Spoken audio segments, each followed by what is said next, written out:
Bonjour à toutes et à tous. Le Cotentin se tient debout et se veut être un rempart dans cette nouvelle période de difficulté, avec ce nouveau confinement que vivent nos concitoyens. Certes, ce nouveau confinement est moins contraignant, mais il n'en est pas moins redoutable.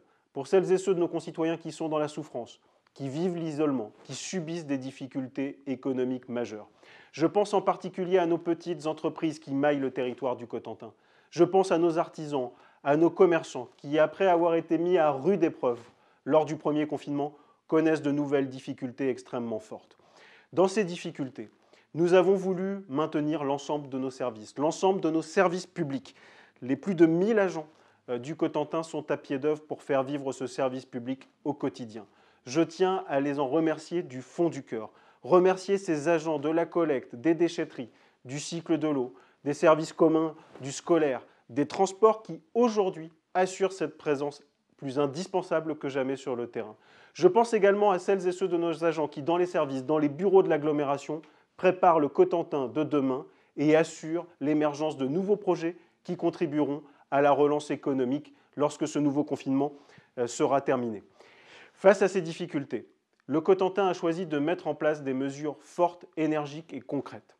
Tout d'abord sur le plan économique. Nous allons mettre en place une cellule d'accompagnement des entreprises pour leur venir en aide en les accompagnant sur le dispositif le plus adapté face à leurs difficultés. Nous souhaitons également, et nous discutons en ce moment même avec la région, pour pouvoir mettre en place une aide de dernier recours pour les entreprises qui n'ont trouvé aucune réponse à leurs difficultés et dont l'aide directe que nous pourrions leur apporter peut tout simplement assurer leur survie.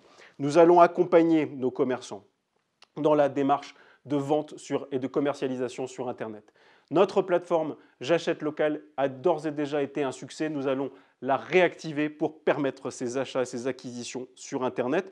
Nous allons également accompagner la plateforme Ma Ville, Mon Shopping et développer ainsi ce type de pratiques qui sont essentielles dans cette période. Sur le plan de l'attractivité, sur le plan du tourisme et pour aider nos producteurs locaux, nous mettrons très concrètement en place pour les fêtes prochaines une box, un coffret qui rassemblera des produits du Cotentin et qui sera diffusé partout en France pour que nous soyons à la fois en aide à nos producteurs et que nous puissions, dans cette période, faire connaître et rayonner le Cotentin. Concernant nos étudiants, l'agglomération a la compétence en matière d'enseignement supérieur, de recherche. Nous voulons leur venir en aide.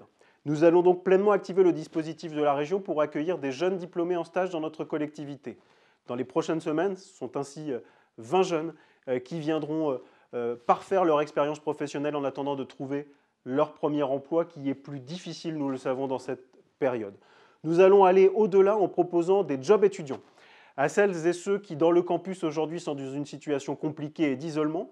Ils pourront ainsi venir en aide à notre collectivité.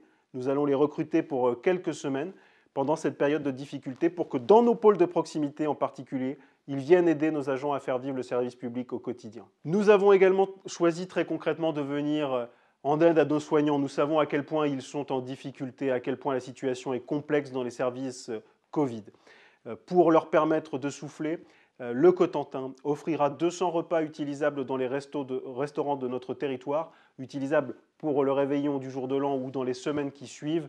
C'est un geste symbolique, mais un geste fort également pour dire à quel point notre collectivité est à leur côté dans cette période difficile.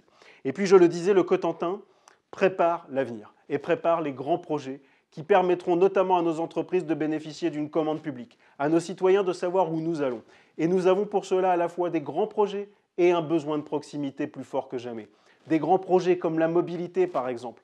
Nous travaillons en ce moment même activement à déployer un plan de mobilité extrêmement important à l'échelle du territoire, qui n'opposera pas les moyens de transport les uns aux autres. Nous réfléchissons en effet par exemple à la voie de contournement ouest. Je souhaite convaincre de la nécessité de cette voie de contournement ouest pour les prochaines années. Je souhaite également que nous fassions vivre, je le disais, la proximité au quotidien. Nous avons la chance d'avoir une structuration unique dans notre territoire avec 9 pôles de proximité. Je souhaite que ces 9 pôles de proximité deviennent les maisons du Cotentin. Des maisons qui rendront service à la population et qui feront vivre le service public partout dans notre territoire avec une efficacité renouvelée. Le Cotentin, vous l'avez compris, se tient debout. Il est un rempart dans ces difficultés et il prépare d'ores et déjà l'avenir parce que je souhaite dans cette période adresser un message d'optimisme et de confiance. Les collectivités et le Cotentin en particulier font face aux difficultés et ce sont elles qui seront demain à l'avant-garde de la relance. Je vous remercie, bon courage à toutes et à tous et à très bientôt.